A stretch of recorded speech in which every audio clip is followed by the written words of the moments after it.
سلام علی آل یاسین. بسم اللہ الرحمن الرحیم. السلام علیکم یا بقیت اللہ العظم فی الارض.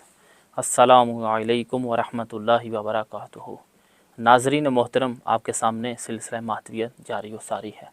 خداوند متعال قرآن حکیم میں ارشاد فرماتا ہے، سورہ عنکبوت کی دوسری آیت ہے، احسب الناس، کیا لوگ یہ گمان کرتے ہیں، ان یترکوا ان یقولوا آمنا، کہ انہیں اس بات سے چھٹکارا مل جائے گا کہ اگر فقط وہ لسان سے اس فکر کو دہرائیں کہ ہم ایمان لے آئے، کہ ہم مومن ہیں، وہم لا یفتنون، درحالہ کہ ابھی تک ان کی آزمائش نہیں ہوئی، ابھی تک ان کا امتحان نہیں ہوا. تو پاس قرآن کی اس آیت کے مطابق ایمان کا اقرار کر لینا ہی کافی نہیں ہے، یعنی زبان سے ایمان کے کلمے کو دہرا لینا ہی کافی نہیں ہے جب تک اللہ کی آزمائش کے مراحل کو عبور نہ کیا جائے، خدا کے امتحانات میں کامیاب نہ ہوا جائے. خدایا تو یہ بتا کہ تیرا وہ کون سا باب ہے، وہ کون سا ترازو اور معیار ہے کہ جس کے مطابق ہر انسان کو تیری آزمائش کے مطابق اترنا ہے، جن کے ذریعے سے ہر انسان نے ان آزمائش میں کامیابی اور سرفرازیوں کو حاصل کرنا ہے. تو حضرت امام ہادی نقی علیہ السلام زیارت جامعہ کبیرہ میں فرماتے ہیں، والباب المبتلا بہ الناس، وہ اللہ کی پوری خلقت میں ہم آل محمد وہ باب الہی ہیں کہ جن کے ذریعے پوری امت کا امتحان ہونا ہے. اللہ کے رسول پاک صلی اللہ علیہ وآلہ وسلم اپنے زمانے کے لیے وہ باب مبتلا تھے، یعنی وہ باب کہ جس کے ذریعے پوری امت کا امتحان ہوا، وہ اللہ کے رسول پاک صلی اللہ علیہ وآلہ وسلم تھے. اور اللہ کے رسول پاک صلی اللہ علیہ وآلہ وسلم کے بعد مولا کائنات علی ابن ابی طالب علیہ السلام باب مبتلا قرار پائے، یعنی مولا امام علی ابن ابی طالب علیہ السلام وہ در الہی، وہ باب الہی کہلوائے اور معین ہوئے اللہ کی جانب سے کہ جن کے ذریعے پوری امت کو پرکھا جانا تھا، پوری امت کا امتحان ہونا تھا. مولا باقر علیہ السلام بیان فرماتے ہیں، ارتد الناس، تمام کے تمام لوگ مرتد ہو چکے تھے، الا ثلاثۃ نفر، مگر 3 لوگ ایسے تھے جو اپنے ایمان پر باقی تھے. کون کون سے؟ مولا فرماتے ہیں سلمان، حضرت جو ان 3 میں سے جو پہلے نفر ہیں وہ جناب سلمان فارسی ہیں جو اپنے ایمان پر باقی رہے جب مولا کائنات علی ابن ابی طالب علیہ السلام کے ذریعے ان کی آزمائش ہوئی، امتحان ہوا.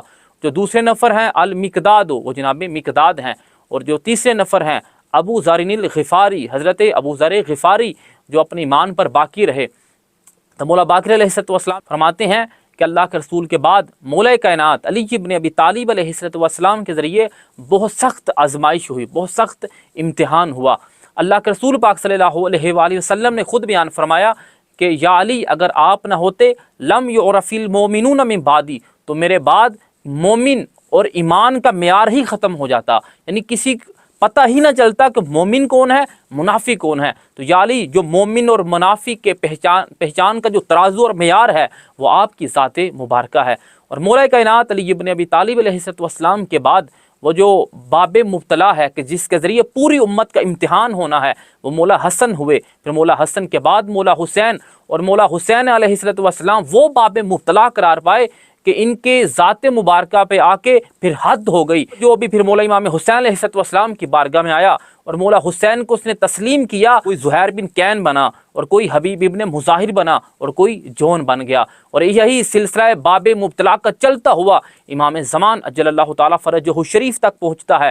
آج وہ پوری کائنات کے لیے اللہ کی جانب سے جو باب مبتلا ہیں، یعنی وہ باب، وہ در الہی کہ جن کی وجہ سے پوری امت کی آزمائش ہونی ہے، پوری امت کا امتحان ہونا ہے، وہ حضرت بقیت اللہ العظم امام زمان اجل اللہ تعالیٰ فرجہ الشریف کی ذات مبارکہ ہے. اور زمانہ غیبت کے متعلق بڑے سخت امتحانات ہوں گے. مولا صادق علیہ السلام بیان فرماتے ہیں کہ زمانہ غیبت میں دین پر عمل کرنا ایسا ہی ہے جس طرح خاردار کانٹوں پہ اپنے ہاتھ کو پھیرا جائے، ہاتھ کی حالت کیا ہوتی ہے؟ وہ ہاتھ لہو لہان ہو جاتا ہے.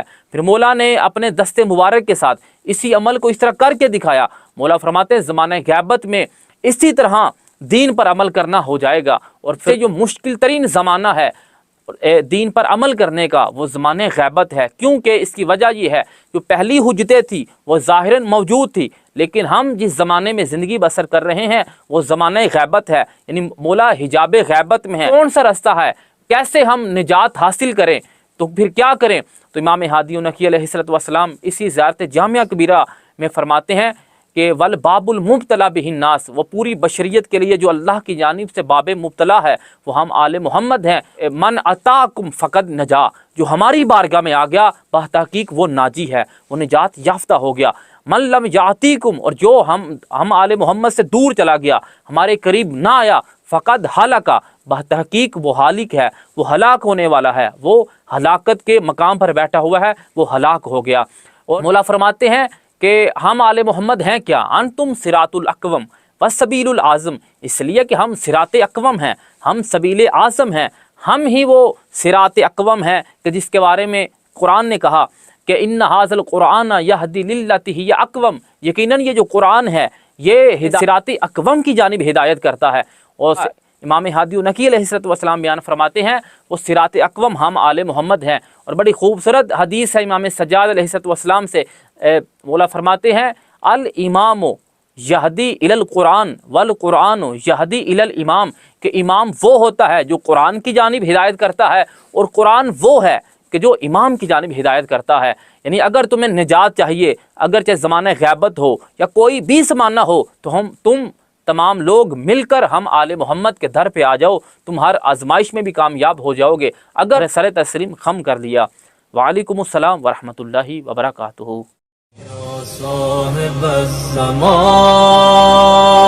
الأجل